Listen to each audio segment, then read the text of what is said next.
Welcome to Justice Matters. I'm Denise George, Attorney General of the U.S. Virgin Islands. Justice Matters is a program aimed to inform, engage, and empower you with knowledge of Virgin Islands laws that affect our everyday lives and our community. We have insightful discussions with special guests on the laws and related topics so you can be empowered to make a difference in our community. Today's topic is about helping child victims using the multidisciplinary approach.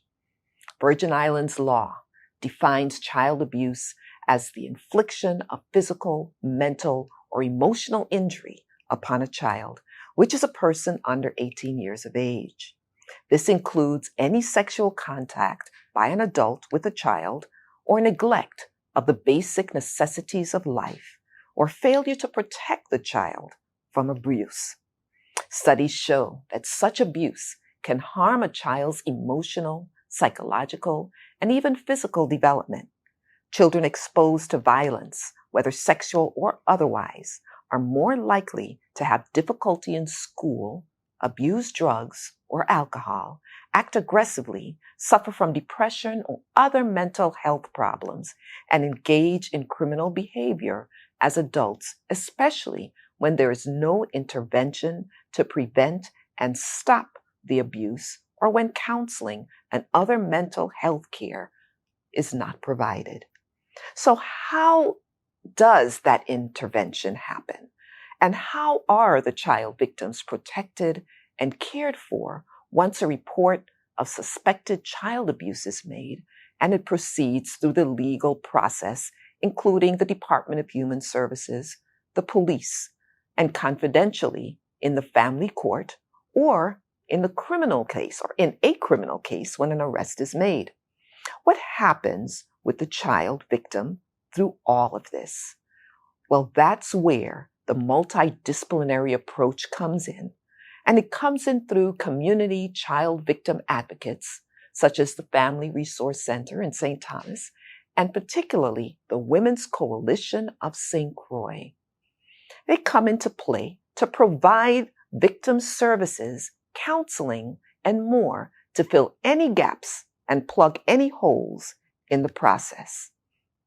Due to the complex nature of child abuse and neglect, investigations, as well as family assessments, multidisciplinary teams, or MDTs, are often used to enhance and improve investigations and responses for children and families. An MDT is a group of professionals who work together in a coordinated and collaborative manner to ensure an effective response to reports of child abuse and neglect. A multidisciplinary team approach allows for a coordinated response to child victims and even creates a system of investigation and prosecution of child abuse that causes the least possible trauma to the child. Today's guest on Justice Matters is community victim advocate Clema Lewis of the Women's Coalition of St. Croix to talk more about the multidisciplinary team approach. Welcome to Justice Matters, Clema. Thank you. It's good to have you here again. So tell me, we're talking about child abuse and the treatment of child abuse victims and children. And I want to ask you about the Women's Coalition's role. I know the Women's Coalition is a victim advocate organization, but what is the role with respect to victims of child abuse, child victims of child abuse? So I'm glad you asked that question because children have a special place in my heart. Most people think I'm such a big advocate for female victims of domestic violence, but to be honest, my first passion is children. And the reason for that is they don't have anybody to speak up for them. And they need advocates. So what we do at the Women's Coalition, actually what I did is I hired a child counselor, and her job is to provide counseling support and advocacy for children. And that's all she do every day, all day. So we provide support, counseling, advocacy. We speak on their behalf if they're having a problem in school. We prepare them for court if they have a court case. We kind of calm them down, prepare them. We go to court with them, and we support them through the process. If they have a case, we work along with your office with the case in terms of we make sure they have, I guess you could say, comfort items so that they can get through the case, as well as supporting the families. A couple of times we've had to go to court and speak on their behalf. We've done that as well. What is the difference, or is there a difference in your approach with respect to children who are victims as opposed to the adults who are victims? It's a big difference because adults can come in here on their own and seek services. The children come here, we have to get permission from the parents. A good bit of our children, I would say a good 40% is also referred to human services. So human services brings them in, but we have to have permission from adult to see them. That's the big difference. Now, children call us on the phone all the time and ask us questions about if you were raped, what would you do if somebody abusing you? Because DVSAT goes into school and sometimes we go with them and we leave our phone number. So we also talk to them on the phone. We try to provide support for them. We also get calls for suicide, children trying to commit suicide, because we're the only ones open 24 hours. So if it's a child reaching out for help, of course, they're going to call the Women's Coalition. But what about the approaches that you use? And I'm going to talk about the multidisciplinary team approach. First of all, tell us what that is. So the multidisciplinary team approach has a special meaning in my heart. It's a group of professionals that specialize in working with children. So that group would consist of police, prosecutors, social workers from human services, social workers from the medical unit, advocates like myself from private agencies. We're trying to get somebody from the Division of Mental Health. So these are all the entities that have a role to protect children. And so we come together as a team, and our sole purpose is to protect children and help them get through the criminal justice system. So how exactly does that work? So we got all the people from the different disciplines. We've been meeting monthly to talk about the process.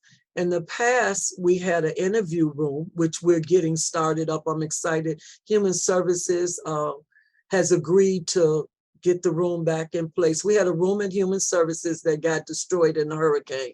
Ms. Benjamin told me that it should be up and running in the next month. And so all the agencies are going to get together and get the room back up. And what's so important about the room? It gives the multidisciplinary team the opportunity for when the social worker or whoever is interviewing the child, it can only be one person. The rest of us are on the other side of the mirror, taking our notes, telling them what question to ask. And the whole purpose of this is every time you interview a child, you re-victimize. The whole purpose of this team is stop the re-victimization of children. How exactly does it do that, though? Well, because you're only doing one interview. The way the system is set up now, if a child is abused, they go to the hospital interview them. Then they call the police, that police interview them. They go to the police station, then they interview them. Then Human Services come, then the prosecutor come. So you're talking about how many, 6, 7 people asking the child the same time. Every time that happens, the child is re-victimized and most kids shut down. And so if we do this interview one time, then that's the pressure and that's the re-traumatization we take off the child. And that's why it's so critical to do one interview. So practically then, how is it or who is notified initially when a case comes to the attention of your organization or the multidisciplinary team? How does that work for them to then say, okay, let's all get together and listen to this, to the child? What would take place first is if a child victim, once we find out it's a child victim, Human Services is called. So either Human Services or the police is called, and that's the first contact. Once they're called, they will initiate the team once they get there and make sure because they have to be present because they're minors. So you always have to have the Department of Human Services there. Our approach to them, we're telling them, don't do any interviewing, just be there for the child, make sure they're not re-victimized, make sure they comfort, make sure they're safe. And then you call in the team, and then we talk about how we move forward, how do we interview them as a team, and how we go forward with it. And who leads that multidisciplinary team? Currently, I'm leading the team. And how do you do that? I make sure that we meet on a monthly basis. I made sure that everybody on the team are all the partners that we need to keep the children safe. I have everybody contact numbers from cell phones to working numbers, all the information that's shared with the whole team. So when the case is brought forward, right now, we haven't put it in place because we don't have the room ready. As far as the interview. So what we've been doing monthly now is meeting and talking out cases, because we already have cases. So every meeting, one of the members, any of the members have a right to bring a case. I can say, I have a case and I've been having problems with getting it solved, and we all work on that case together in that meeting. So by the time we come out, then we've taken care of it to make sure the child is in the best place they're supposed to be. And that's what I love about the meeting, because it can't be about people's egos. It has to be what's going to be in the best interest of the children. And most of the members like it, because most of the members get stuck and don't know what to do or don't know what service is. So we all pull our resources together. So seeing it as far as the importance, what would you say is the importance of having a multidisciplinary team, particularly for the children, as opposed to any other group of victims? What's unique about it, that this team is all about the child. And that particular child, each case is different. So the focus is on the child and the entire needs of the child, not necessarily just the criminal case. Is the child in a safe place? Do the child have food? Do we need to remove the child? So this team is so focused on the needs of the child. We don't do that with any other cases. And you have all the players there that can make the difference. That's another reason that makes it so unique, because the people that can make a difference in the children's lives are on this team. And you can ask for anything better when it comes. Plus, we know how to talk to them. We know how to give the family support. So that's why it's so critical. And that's why otherwise children are out there, they get a call, the police go, they call human services, the children go back, they left alone. No, one hand don't know what the other doing. And it's chaotic. So the children get lost. And by the time the fifth person to talk to them, they start recanting because they have no support. They haven't been put in a safe place. So they're not going to talk anymore. This team is to ensure them that they got support, and we're going to get them through this no matter how long it takes. How is it with respect to working with children, with respect to communication of what happened to them, or the trust factor? What is the difference between that do you see with children than with adults? Or do you see that? In the beginning, once the children trust you, they'll tell you everything, and they will tell you the truth.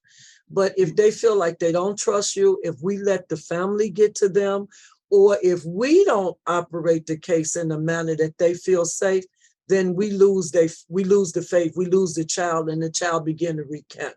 If they're afraid they got to go back to the house, they're going to recant.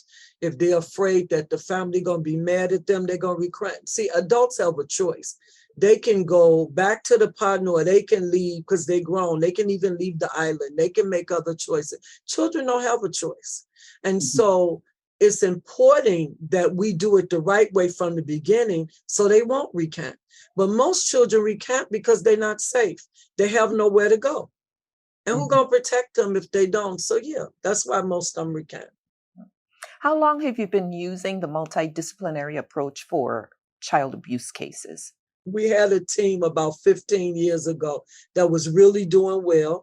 And like most things here, every time administration changes, people change, and the team kind of died out. And then with you and some other members of the committee, you and even the Commissioner of Human Services was like, Clema, look, We need this team. It was effective when we used it years ago. We have to bring it back. So we've only been in existence now for a few months. And how is it going? So far it's going. Everybody comes to the meeting. We all excited. Matter of fact, the social workers are kind of been out of shape because they want us to hurry up and get this room going so we can all do the interviewing, behind the closed doors. So that's a big piece for them. I think a big piece for me is getting the entities to work together. I'm sure you know this, Attorney General, but it is so hard to get different entities to work together because everybody got egos and everybody feel like they should be in charge. With this team, you can't have egos. And it ain't no such thing as, that you can be in charge. We have to do it as a team or it's not going to work. It's not going to work for the child and it's not going to work for the system. And it's similar to when they say it takes a village to raise a child. In this kind of sense, it's a little different, but it kind of takes the collaboration of a number of disciplines. We need human services they're the only ones by law that can take children. We need the police in case somebody need to be arrested and protect the children. You need my agency, the counselors and the support that's going to provide counseling and support. And if I need to send them away or put them up, I'm the agency that can do that. We need the hospital social workers so they can take care of when they're in the hospital. So you see how that whole picture fits together, and then the social workers. That's why it's so critical that we all do it together. And it's all about filling the gaps. And I was a part of one of the multidisciplinary teams with you years ago as well. And one of the things that has always been said is that the most important person in the multidisciplinary team is who? The child. So, and why is that? And why is that so important to understand by the persons on the multidisciplinary team? What we need to understand, it wouldn't be a MDT for children if we didn't have a child that was abused. So that's the first thing. The whole team is centered around protecting children and make sure they become healthy adults. And so once you get everybody to understand it's not about their ego and not about their agency, but it's about the child. And you know what's so nice when you see us work together? When we get this team together, we work as a team. In the past, I've never seen us not be successful when we did it as a team. That's the other thing, the success of the prosecution. A child that could walk away that know that this person that hurt me, injured, can't come back and hurt me anymore because this group of people cared enough about me to protect me. That's why it's so critical. It's all about the child. Are there any particular safeguards that are used, that particularly with respect to child victims in your work at the Women's Coalition? Yeah, so some of the things we do, particularly here, is that we're real clear with the parents. Whatever that child says in that room stays in that room. And my entire staff are real clear. If a child lets us know that they've been abused, so if we get the report, we immediately report it. So we let the parents know, we let everybody know we're not keeping any secrets here. So if a child is abused, we immediately go into the protection mode. So, and the children know that up front. But what helps the child is that when we do that, we say, but I'm going to be with you from the beginning to the end. And that's critical because they don't feel like I came to an agency, I made a report, and they dropped the bucket. We're very clear about when people come in here protecting the child identity. So the way we set up our appointments, the conversations we have, even in the team, we're very careful about what we're speaking about and who we're speaking about and how we're speaking about it, because this is a small community. And sometimes when things get out, it can destroy the child and everything else. For example, a teacher that hears a child was molested and decides to tell everybody in school what happens, then that child is then harassed and bullied. That's where we come in. Then we have to go to the school, talk to the students, talk to the teachers about this is a victim and this is a child. You cannot put a label that's going to destroy them for the rest of their life. When we have children that come in here and say, everybody know what happened to me, you know how that child look and what it does to their self-esteem. So we spend a lot of time working on self-esteem, supporting them, giving them much love. But we also work with the families because we know you can't work with child victims without working with their families. With adults, you can kind of isolate them because they're adults, but not children, because the children got to go back to that space. That's So we right. do a lot of family counseling. I've had cases where we brought the other siblings in and had sessions with them so they can understand the dynamics and also make sure that they're not being abused too. So children, there's a whole special dynamic than working with adults. And you got to be real sensitive and you got to be really caring. You got to really care about children. Our office is child friendly. When you walk in, we got toys, we got books, we got a DVD, we put on movies for them. The counselor office is child sensitive, the rugs, the chairs, everything that we do here is particularly sensitive to children. Everything is free of charge to the victims and the families and everything. I felt I needed to mention that if people aren't familiar with the program, that they might be thinking, someone out there might be thinking, wow, I need that. Any parent can call us and say that they concerned, would we talk to their child? We get calls from teachers all the time that say, I suspect, but I'm not sure. Can you come and do a workshop and fill it out?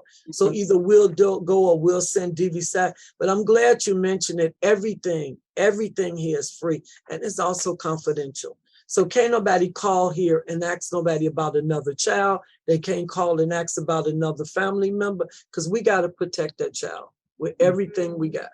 And that's one of what I was talking about, those safeguards. And I know that it's confidential also with adult victims, but even in our justice system, in the family court, when matters in the family court, it's confidential to protect the child.